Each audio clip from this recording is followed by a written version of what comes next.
Something I want to ask you about that I think a lot of parents think about is, how do I tell my kid I'm a safe place? Yeah. How do I get them to trust me with their mental health needs? I'm embarrassing to them right now. I'm doofy, you know what I mean? Yeah, Like they don't, yeah. they want me to drop them off around the corner from the school. But how do I still maintain that parent-child connection where they know they can come to me? Yes. If they have some issues. Yeah, I have two pieces of advice for anyone who's wondering about this, for adults.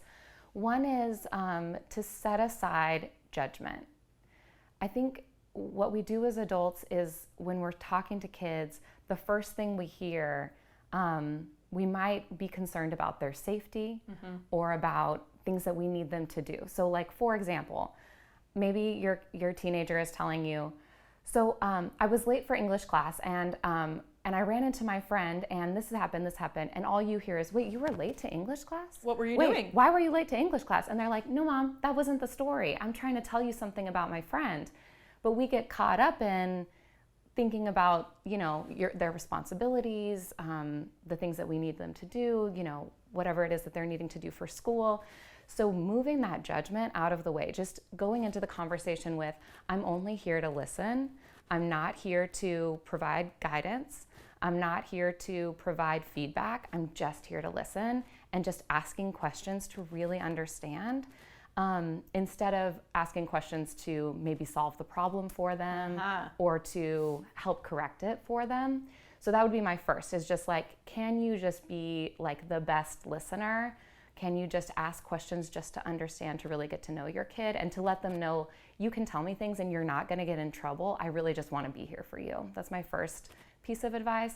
My second piece is to have some sort of like structure to the way that you check in. And it doesn't have to be super structured, but depending on how old your kid is, having like a few questions that you ask to help them check in beyond how are you or how was your day, because those can elicit like one-word answers of like good or it was okay, whatever.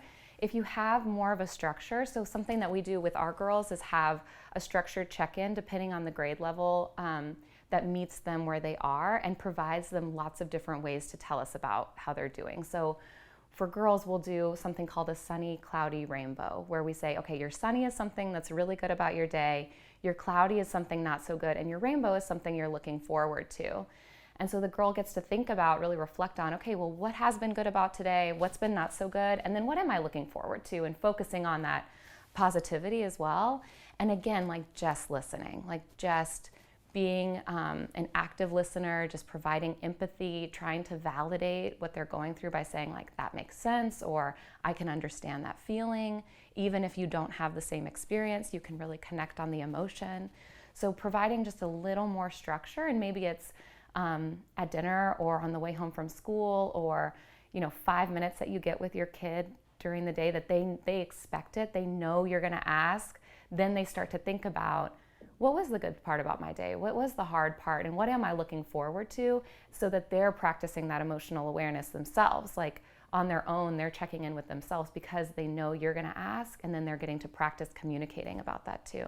I know our director, Forrest, right now is laughing to himself because I complain about all sorts of things at work, right? And his answer to me is, would you like me to just listen, or would you like advice? Yes. Yeah, and Yeah. so maybe parents doing Yes. the same thing, just commiserating. I love that. Yeah. I love that. And that's a great question to ask your kid. Like, what are you needing from me right now? Like, do you just want to vent, or are you wanting me to help problem solve?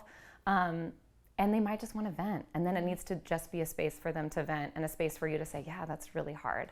Yeah, because I think most girls end up saying, I know the right thing to do. Yeah. I know the solution. Yeah. I just need to get it out for a Yes. second before Yes. we keep moving forward. Exactly. And if I have that space to just let it out, then I'll probably be in a clearer headspace to make decisions about what happens next. But right now, I just need to let it out with somebody that I trust. Absolutely. Okay. I want to talk about something exciting coming up. Yes. You guys have a conference. Why don't you tell me a little bit about what that's going to look like? Yes, our Radiant G conference in Austin is on Saturday, November 16th from 9 to 2. It's for girls in 3rd through 8th grade, as well as the adults who care about them. So This could be for caregivers, teachers, educators, anyone who wants to support their girl. We'll have adult workshops as well. And the girls get to choose their day. So we have a pep rally in the morning where the girls get excited to be together. They get to choose which workshops they attend throughout the day that might be focused around their emotional health, or that might be focused on social health. It might be focused on more activities, like we have a flag football team that comes and does a workshop for girls. So it's a day for them to really feel powerful and like they get to explore what matters to them and helps them really unlock their skills. I think that sounds like so much fun. And if someone's watching today and they've never heard of Girls Empowerment Network before, but they're blown away by this incredible local organization, how can we support you throughout the rest of the year? Yeah, definitely. On our website is information about how you can donate, be a volunteer. We're always looking for volunteers in our community, especially relatable role models who want to connect with girls, to share with them maybe about their journey, or just be another, again, safe adult for girls in our community. And also, if you know a girl in your life who you think would benefit from our programming, from increasing their self-efficacy, we are in schools, so maybe ask your school if Girls Empowerment Network is there, or maybe we'll see you at the Radiant G Conference on November 16th. Sounds good to me. Thank you so much for your time today, Chloe. We appreciate it. Thank you. Thanks for having me. Learn more about this local nonprofit and how you can get involved by going to girlsempowermentnetwork.org.